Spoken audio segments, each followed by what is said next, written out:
அனைவருக்கும் வணக்கம். என் பேர் வித்யாபடேசன். மாணிக்க வாசகம். ஐந்தாம் வகுப்பு படிக்கிறேன். நான் படிச்சிருந்த கதை பேர் நாட்டுக்குட்டி எங்கே. அது எழுதணும் சகானாஸ்ரீ. அதை வெளியிட்டோம் தர்மா. அந்த கதையில் சிவான்னு ஒரு பையன் இருப்பானா.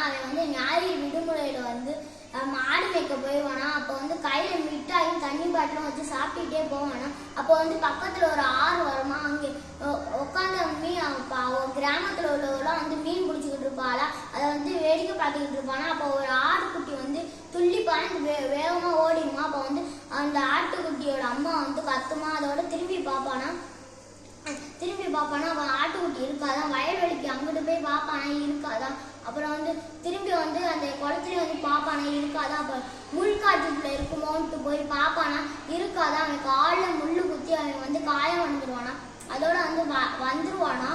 வந்தோன்னா மாமா போயிட்டு இருப்பாளா. அந்த மாமாட்ட கேட்பானா, இது மாதிரி என் ஆட்டுக்குட்டியில வாட்டிடலாம் மாமா அப்படின்னு கேட்பானா. இல்லையே அப்படின்னு சொல்லுவானா. நேரம் ஆயிருமா. அதோட வீட்டுக்கு போவானா. அப்போ நடந்து வீட்டுக்கு போயிடுவானா. அந்த ஆட்டுக்குட்டி வீட்டிலே இருக்குமா.